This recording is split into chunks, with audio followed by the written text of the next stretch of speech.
I'm Stephen Foskett. I'm Frederic van Haren. And this is the Utilizing AI podcast. Welcome to another episode of Utilizing AI, the podcast about enterprise applications for machine learning, deep learning, and other artificial intelligence topics. In the last few episodes, we've been talking about all sorts of different aspects of artificial intelligence, from ethics to practical applications in biology and medicine. But throughout the 3 seasons of Utilizing AI, one of the persistent questions that we've brought to our guests, and indeed one of our famous 3 questions at the end of each episode, is talking about sort of how big AI is getting. We've already gotten to the point where billion parameter models don't make anybody blush anymore. How big is this thing going to get? And how big can the chips themselves get? That's the question that we're tackling this time. Frederic, this is a pretty technical question, and it comes down to a lot of, architectural decisions, doesn't it? Right. I think there are a lot of challenges. And one of the challenges is that demand for AI compute is growing much faster than the hardware industry can provide it. So there is clearly a need for faster processing and at least more efficient processing. And I think there is a lot happening in the market that is worthwhile talking about. And I think this is a great topic to kind of explain to people what are the options and how do you build a trillion model AI.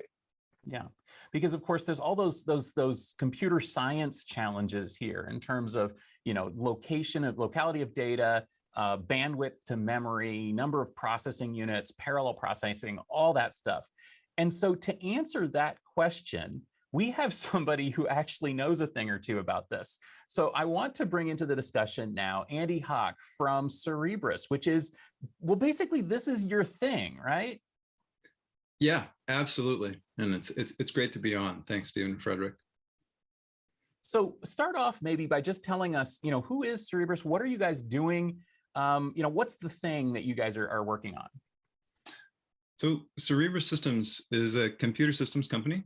We're based in Silicon Valley, out in California. We were founded in 2015 by an experienced and an innovative group of founders across chip design, system engineering, deep learning, software, and frameworks. And what we saw when we looked out at the landscape as you described it was similarly that the demand for AI compute, which is arguably one of the most important computing workloads of the generation, those demands are growing far faster than traditional processors and systems could keep up. And so we saw that also as an opportunity.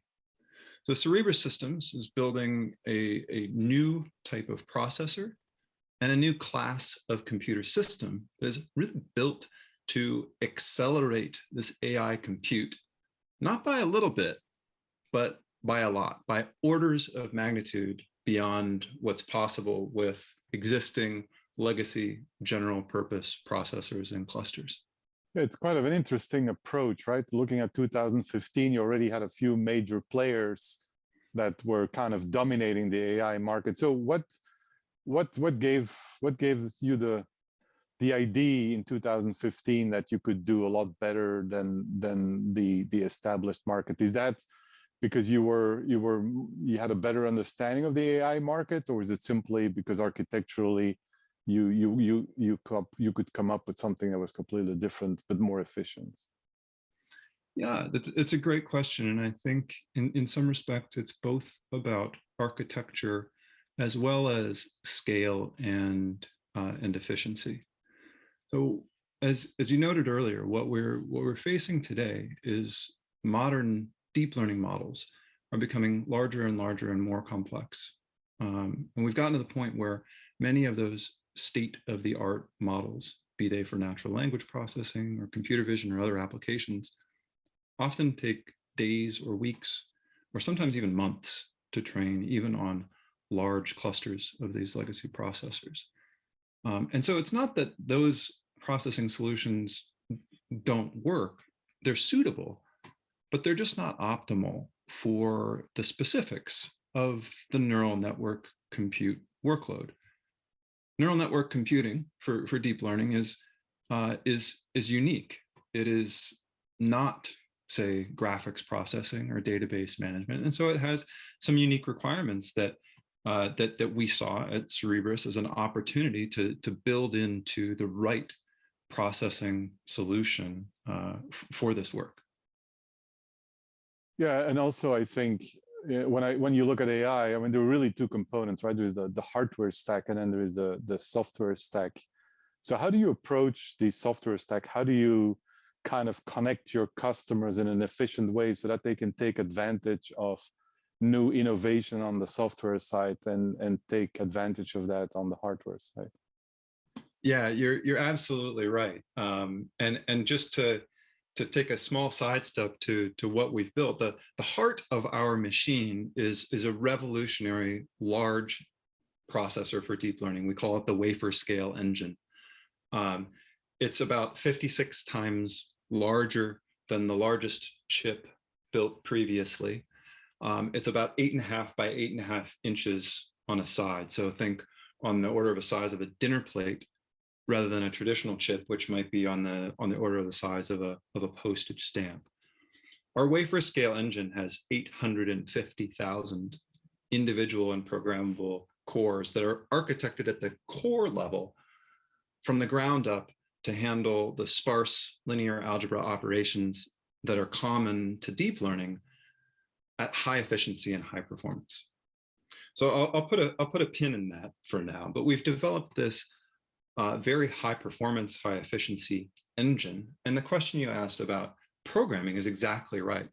I often joke that most good hardware companies are actually a majority software engineers, because we know as researchers and engineers ourselves that a really powerful hardware platform can only be really fully realized and useful if it's easy to program with existing software and frameworks. And so at Cerebras, we were founded in 2015. We introduced our first generation system in 19, and we've recently announced a second generation system and a collection of technology innovations that go along with it. But all along the way, from the very beginning, we've been investing in our software stack that connects users directly to this high performance engine and computer system through standard ML frameworks like TensorFlow and PyTorch. And that's no small investment. It is, at Cerebras, we are actually majority software engineers across our entire team who've built this compiler stack that is designed to meet data scientists and ML researchers where they are at ML frameworks like TensorFlow and PyTorch. I think the software is key in the sense that nowadays people choose the software and then they pick the hardware. So I think the flow from software to hardware is an interesting one. So and I think that this is really the thing, you know, every company has to have a hook, and clearly the hook for Cerebras is, and we've seen this a few times at a few different events, you know, recently at Hot Chips, holding that thing up and saying, like, look at the size of this thing, right? Nobody else is anywhere near that. One question I had, though, is, I guess, which is the cart and which is the horse? Like, was the idea to make a giant wafer scale chip and then you found ML as an appropriate application for that? Or was the idea to come up with a ML processor and the clever idea was, oh man, what if we made the whole chip, you know, the whole wafer as a chip? Which direction did that go in? Definitely the latter. It's a great question. We really started from first principles of the neural network compute workload. We spent a lot of time in our early architecture and design asking the question, what is deep learning, training, and inference really asking of the underlying compute platform? And let us find a way to build the right compute solution for that work. For example, we know that deep learning requires massive computational resources, right? Lots of sparse linear algebra tensor operations, right? So we need a lot of cores. This is why The traditional approach is to throw a cluster of tens or even hundreds or thousands of GPUs at the problem. So we know we need lots of compute. But in addition to the compute resources, neural networks also require a high degree of both fine and coarse-grained memory access and communication. And so we need a processor that also delivers, alongside massive compute, high bandwidth memory access and high bandwidth, low latency communication. And we really built the Wafer-Scale Engine around those first principles of the requirements of neural network computing. Candidly, one of our initial designs that we conceived of was actually an array type of solution that would have involved multiple small chips. But of course, that type of design, while appealing potentially from a manufacturing standpoint, has challenges in processor-to-processor communication bandwidth between, say, chiplets and an array design. And so we were really sort of drawn to wafer scale integration despite its challenges, because it offered us the best potential for performance and efficiency in its work. Yeah, and I think that that's important because everybody, well, a lot of people, when they talk about the Wafer-Scale Engine, they focus on the number of processor cores. And yet you're using that real estate, not just for processors, you're using it also for SRAM and having RAM, high bandwidth memory right next to the core so that every core can be kept fed, right? That's exactly right. And that's a really valuable attribute of our machine. It's not just the processors as you described, it's that those processors have access to 40 gigabytes of on-chip SRAM in a single clock cycle. And then as they're executing their work, each one of those individual cores can communicate its results to adjacent cores over a two-dimensional network on chip. And the data flow traffic pattern between cores and across the entire wafer is fully configurable in software. And so it's not just the compute, it's also the high bandwidth memory access close to compute and the ability to communicate results, say, between layers or across the entire wafer in arbitrary communication patterns to support different types of neural network architectures. Now, this approach, though, is something that it really is unique and unusual. Why is it, like, what were the big challenges in delivering a wafer-scale engine, and why is it that it wasn't used for other applications that can benefit from massively parallel? Because, I mean, it seems like you're breaking down, one of the fundamental challenges that face architecture today. I mean, if you look at what Intel and NVIDIA and AMD and Apple and all these other companies are doing when they're trying to design chips, it all comes down to sort of questions that you have answered with the Wafer-Scale Engine. Why isn't everyone doing it this way? And is there something special about ML that makes that possible? Yeah, that's a great question. We often think about the traditional approach to deep learning compute and traditional chip manufacturing. Everybody in chip manufacturing starts with a large primary circular wafer of silicon. And the traditional approach is that then to take that large circular wafer and make multiple small chips and then cut them out, package them up onto, say, standard motherboards, connect them over PCIe, put them into many servers. And then when your deep learning job gets big enough, we spend days, weeks, months of data center engineering time reconnecting all of those small chips that we cut apart using physical cables across racks and aisles of the data center. And so that traditional approach is sort of traditional clusters for CPUs and GPUs, and it offers vast computational resources, but it's really challenged by memory bandwidth and communication bandwidth.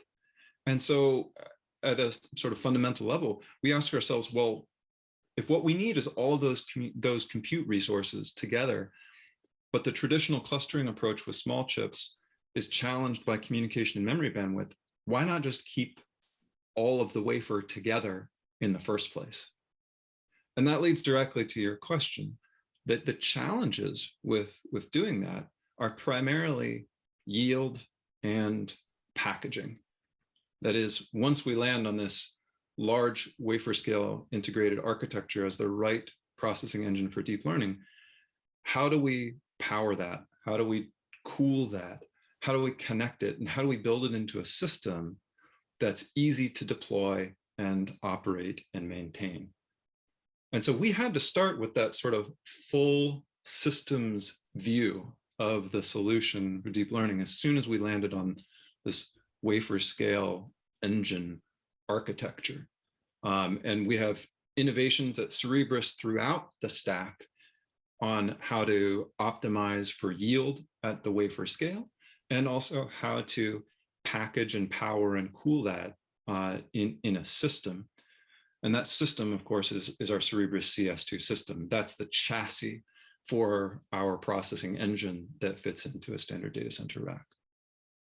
Yeah, I think you said something very interesting earlier. I mean, what I see a lot is workflows that are relying on different types of accelerators, you know, GPUs, FPGAs. From what I understood, since you can reconfigure with software, I presume that with Cerebras, you can only use one system to handle different workflows and use the software to kind of reconfigure for an optimal calculation of all the parameters. So you bring up a couple of really good points there, Frederic, and they come back in some part to software also. I think one way to think of our CS2 system and the Wafer-Scale Engine is really as a network attached accelerator.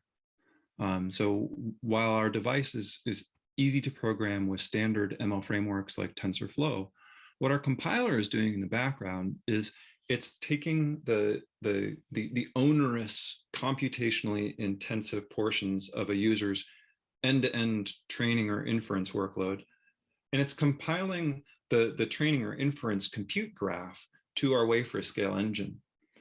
But our software in the meantime is also taking the other components of the user's end-to-end training or inference workloads, such as input data loading and pre-processing, and putting that onto host CPU resources that are perfectly capable of handling those standard, say, input data processing or pre-processing tasks.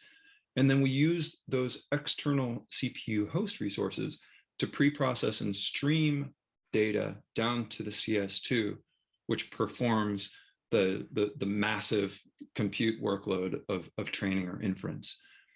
So in a sense, our solution is already leveraging sort of best of breed compute resources where they're necessary for a user's workload. And the more customers we talk to, I think that the more and more we hear about a vision in the future of a very heterogeneous compute cluster to support different types of AI and non-AI workloads. And I think in that future world of heterogeneous large-scale compute clusters, you can think of the CS2 as the sort of high-performance, centralized, dense node for large, sparse linear algebra graph computation. So yeah, it's a great question. And I do think that our system, in a sense, can be a part of those heterogeneous clusters and also used for both deep learning and non-deep learning work. It seems like others as well are kind of getting on board with this whole idea of a network attached, co-processing environment. Certainly, we've seen that with some conventional, fairly conventional systems. So I mean, it looks like it would be a server, but it's actually used more as sort of a network attached offload engine. And of course, and we recently had NVIDIA talking about like their Grace modules, which sounds like exactly the same idea, except a totally different execution of that idea. Like instead of going giant, they're going little, right? Right. since the wafer scale engine is the thing you're known for, can you see a situation where you take this same approach and go at it with something that's not a wafer scale engine? That's a good question. So I think I often describe the wafer scale engine as 850,000 core sparse linear algebra processor. And one of the advantages, coming back to your question about the challenges of wafer scale integration, one of the advantages of this architecture for our processor is that it's really a uniform, homogeneous 2D grid of cores with a local bank of SRAM and a north-south, east-west network on chip that connects all of those cores. And so in some sense, that large wafer could logically be scaled down to, say, a smaller form factor device. And this uniform design is also one of the things that helps us yield full wafer scale modules into our production systems, because we can tolerate small numbers of individual point-wise defects that are natural to the manufacturing process. But to your question about other form factors and other packaging solutions, we have considered smaller form factor designs for custom or lighter weight or edge deployments. But right now, what we're really focused on and where the market is really pulling us is towards actually even larger computing resources, clusters of wafer scale engines and clusters of CS2s to help them address this sort of growing body of very, very large neural networks for AI. Yeah, that was exactly my next question is although it's a big chip, what if somebody outgrows the big chip, right? How do you cluster? How do you build those things, right? Because doing everything within a single chip, it's easy to move things around. Once you go outside of the box, it's a whole different world. So how do you see that? Do you see customers buying multiple CS2s and then you have some kind of a mechanism, let's call it a bus for the lack of a better word, where you kind of have the ability to exchange data and communication channels? Or do you think that an even bigger chip is the way to go? Yeah, if we had the opportunity to build a bigger chip, if we were given larger primary silicon wafers, I think we would probably take that opportunity. But that's actually not how we're approaching this emerging challenge of extraordinary scale models from the hundreds of billions to trillions, or even tens or hundreds of trillions of parameters. To do that, we actually recently developed and announced a portfolio of technologies that we refer to as weight streaming. And this collection of hardware and software allows us to support training or inference of extraordinarily large models all on a single device. So with this technology, we can support up to 120 trillion parameter models on a single CS2 system. But we've also developed the clustering technology, directly to your question, so that we can combine the resources of multiple CS2s, multiple wafer scale engines together and achieve linear performance scaling across multiple CS2s, up to 192 CS2s, in fact, with near linear performance scaling to support training of those very large models in very short periods of time. So imagine, for example, training GPT-3 in just a day, or training a trillion parameter model over, say, a long weekend, or something much larger still. With that host of technologies around weight streaming, we're really addressing what is a real customer interest in being able to support training large models, say hundreds of billions of parameters to trillions of parameters, in a reasonable amount of time. And so, yeah, we are talking to multiple customers about deploying clusters of CS2 systems or even next generation systems beyond that for exactly that purpose. So we're looking right now at 100 billion parameter models. And so the trillion parameter model, that's a thing, right? We're going to see trillion parameter models. I think it's inevitable. What research and the research community has shown us over the past, say, half a dozen years or more, is that models with more parameters deliver greater representational capacity and better accuracy for downstream tasks. So bigger model, better accuracy for increasingly complex set of tasks. But I will say that it's not just bigger models.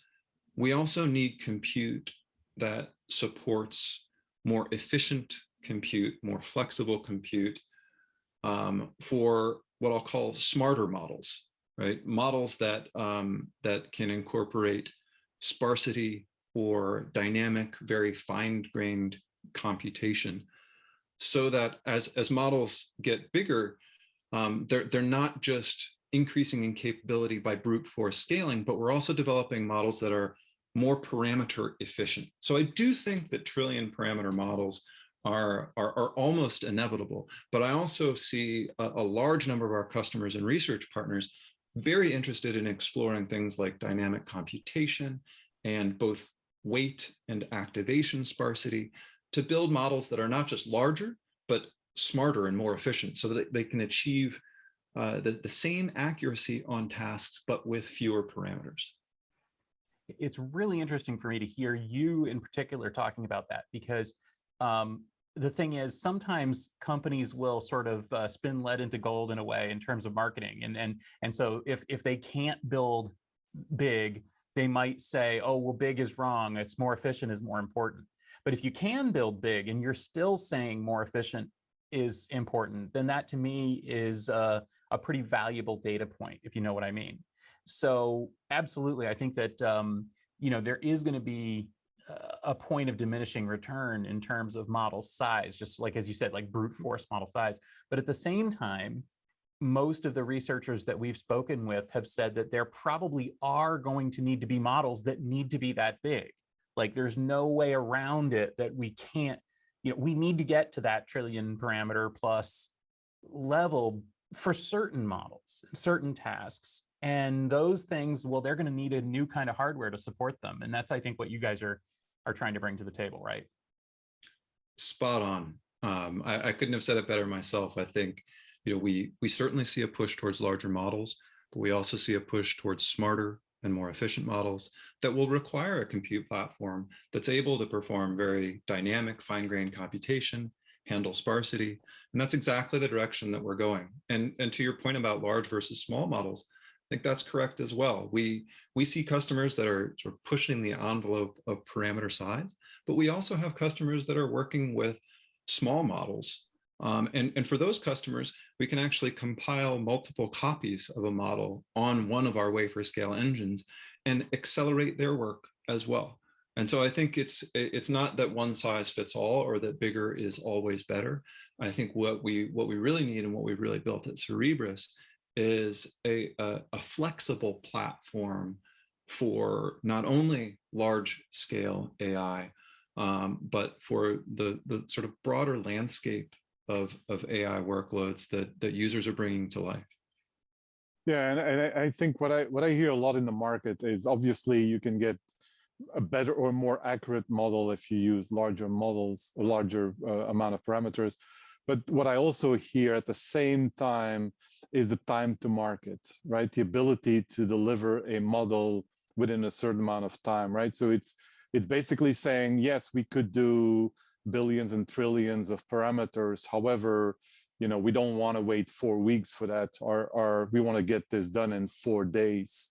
So I see a lot of customers wanting to have that little knob where they can turn it and say, all right, so that amount of parameters, how long is it going to take?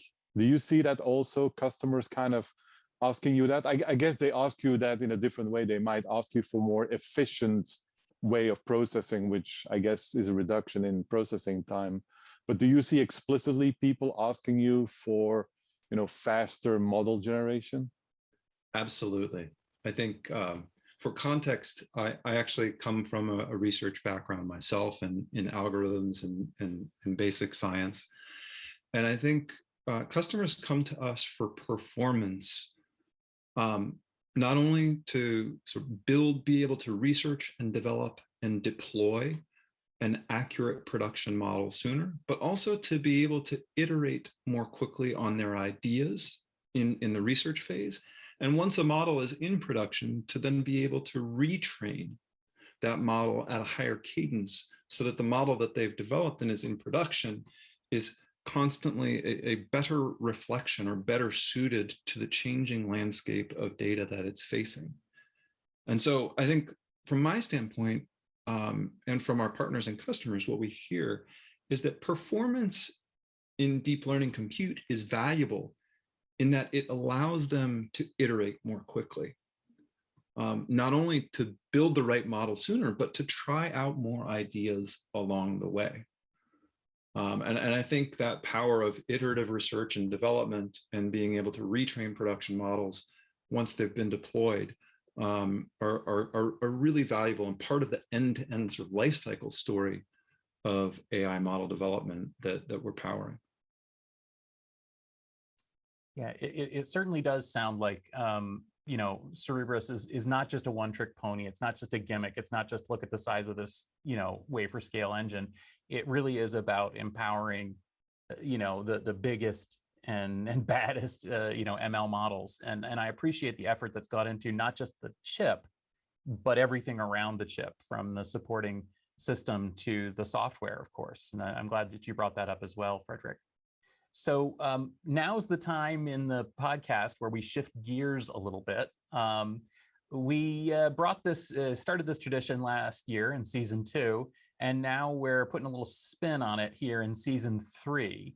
Our guest has not been prepped on the questions we're going to ask them next, and so we're going to get some fun off-the-cuff answers right now. This season, we're also going to be bringing in a question from a previous podcast guest to ask the third question. And I will, of course, ask Andy if he wants to contribute one to a future podcast guest as well. So Frederic, why don't you go first with the 3 question? Sure. My question is, how small can ML get? Will we have machine learned powered household appliances, let's say toys or disposable devices? Oh, wow. That's a great question. I think the short answer to the latter part of your question is certainly yes. I mean, we see edge AI applications today in watches, in cell phones, in other small, lightweight edge devices and applications. I think there are certainly a set of household appliances and daily life tools that we use that could benefit from AI-powered personalization and customization to their uses.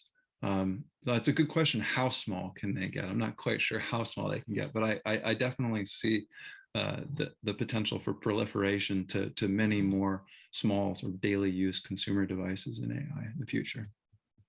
Well, considering that your entire point of existence scooped the other question, which is how big can ML models get, we had to ask you that one. So let's shift gears again and get a little bit more abstract. So a trillion parameter ML model, well, that sounds a little bit like an artificial mind.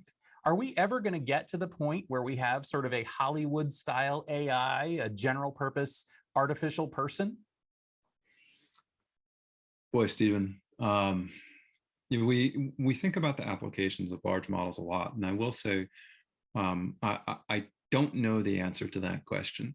But what we have seen quite a bit of interest in recently, as models have been getting larger, is models that perform multiple tasks, or models that are trained on multiple types of data so that they can become more flexible and general purpose and so-called zero-shot learners. And so I definitely see a trend in the field towards models that are more capable of a broader set of tasks. And once again, it's not necessarily just about bigger models. It's about different data sets and conditional and dynamic computation for models that can understand what they're being presented with and understand which sort of attribute of the model to leverage to make a decision or recommendation. But I do definitely see models becoming more and more capable for a broader set of tasks over the next several years. All right. Well, we're going to take it to another level now. A previous podcast guest was Leon Adato, host of the Technically Religious podcast. Leon, go ahead with your question. Hi, my name is Leon Adato, and as one of the hosts of the podcast Technically Religious, I thought I would ask something that has something to do with that area. I'm curious, what responsibility do you think IT folks have to ensure that the things we build are ethical? Leon, I have to say, I think that transparency and ethics are becoming more and more important in AI, and it's something that we're paying quite a bit of attention to at Cerebras. I think as we work with partners and customers, it's been candidly inspiring to see what large enterprise organizations are doing as they're pushing the boundaries of AI. In particular, at Cerebras, we've been working with customers that are using our systems for things like COVID-19 research, accelerating drug and therapy development for human health problems, climate research, energy and environment modeling, as well, of course, as a host of industrial applications across web and social media, automotive, and others.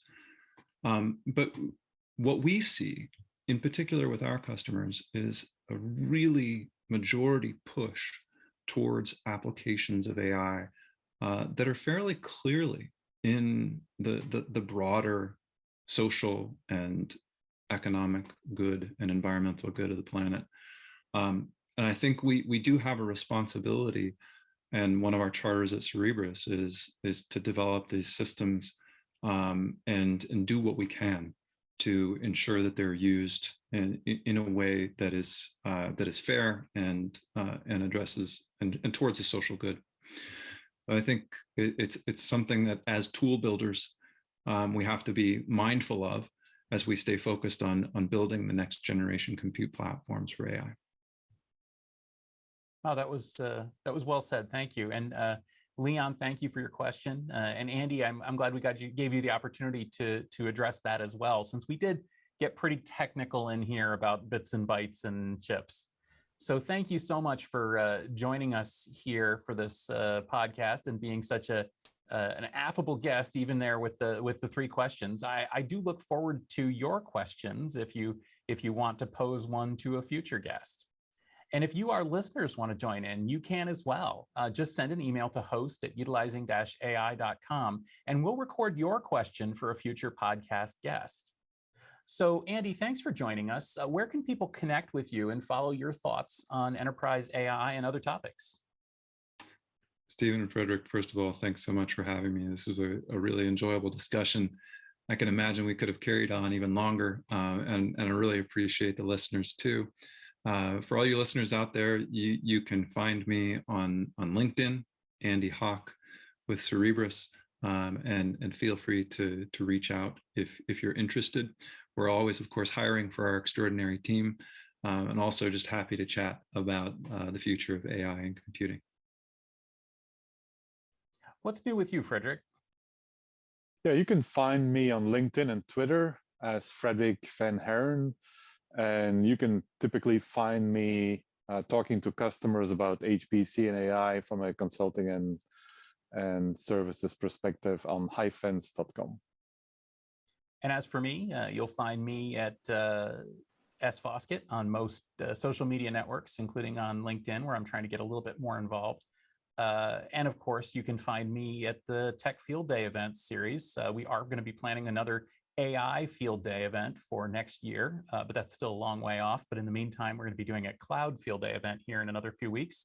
So please do join me for that. If you enjoyed listening to the Utilizing AI podcast, please do give us a subscription on your favorite podcast app, maybe a rating or review if you enjoyed it, and please do share this episode with your friends. This podcast is brought to you by GestaltIT.com, your home for IT coverage from across the enterprise. For show notes and more episodes, go to utilizing-ai.com or find us on Twitter at utilizing_AI. Thanks for listening, and we'll see you next time.